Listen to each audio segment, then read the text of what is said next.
Hey, this is Tony Gamble. Today's date is February 15th, 2012, and I'm filming from inside of my bathroom right now. But today I'm going to talk about some of my ukuleles, show you some of my ukuleles, answer some questions that had been asked many years ago, so I'm sure they're probably irrelevant at this point. But there was a lot of those forums and threads where people were talking about my tone, because I'm known for playing the distorted ukulele, through processors and using distortion and all that stuff. That was on my 2006 release, Breaking Tradition. So I want to kind of clear up what some of the people had been saying, that I was using a ton of effects and all that stuff. But first, we're going to go take a look at my ukuleles that I use. I'm in the process of finishing up a new record called Echoes in Silence, which is an acoustic vocal record, so I've kind of intentionally steered away from doing the shred distorted ukulele thing, as since I've done it, I don't really feel like I want to or need to do it again. And two, I'm more of a songwriter anyway, so I'm just kind of going back to what I really love doing, and simple songs, 3 chords, hooky vocals, and all that good stuff. So let's go take a look at my ukuleles. Alright, so we'll get out of here. And eventually I'll be talking about my guitars too in other videos, and show you my van, which I'll be traveling in. But I have them all set up here on my couch. All of these are KoAloha. KoAloha are Hawaiian handmade ukuleles. And to me, they're the best ukulele company out there. They really take care of their artists, the fans, the community, and anyone who buys one of their ukuleles. So we're going to start where it all started for me. This is a KoAloha tenor,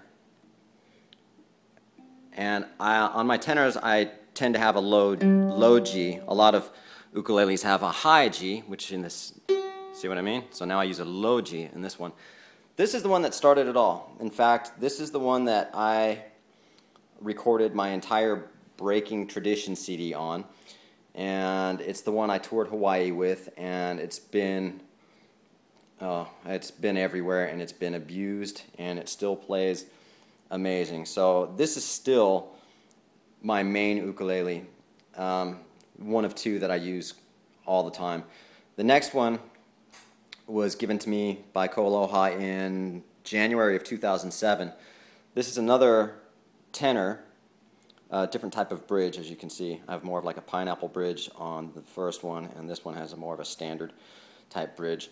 My camera's not real good because it's my iPhone, but it's got my name with a pair of dice on the inlays, which was real nice of them to do, mother of pearl.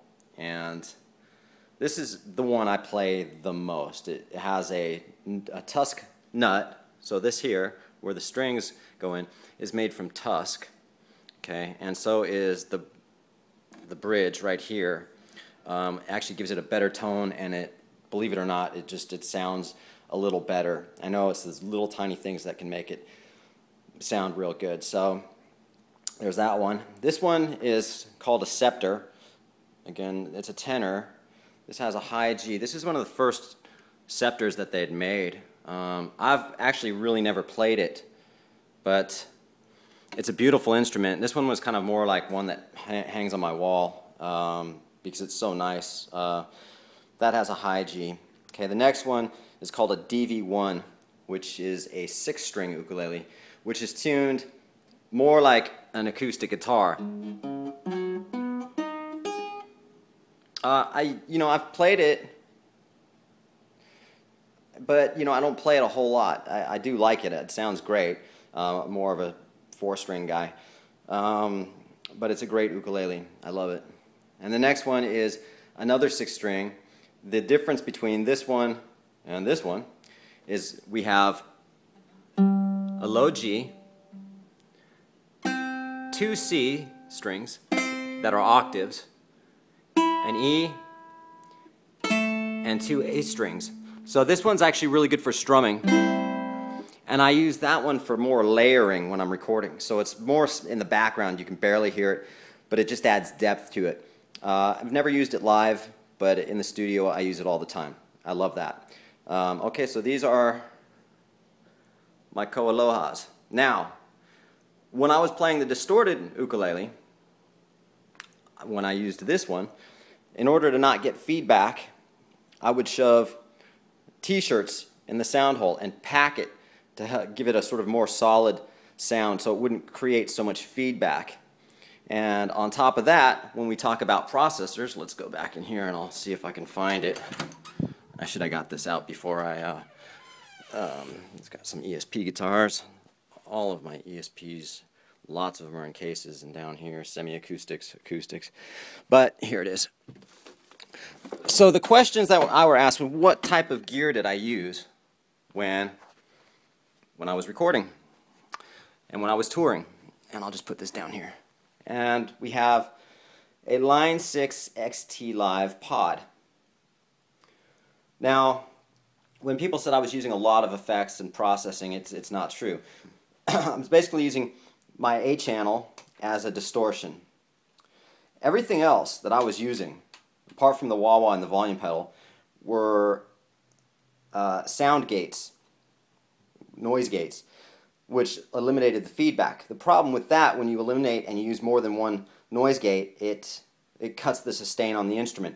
So I had a sort of very mild distortion in my A bank right here, and then I used an overdrive pedal it gave me a little bit more sustain and just a little bit more drive. As far as any of the other effects, I never used them. So that's all I ever used with a T-shirt stuck in the sound hole of my KoAlohas. So I know I did some shows in Hawaii. One was at Pipeline Cafe, and there was a Marshall stack behind me.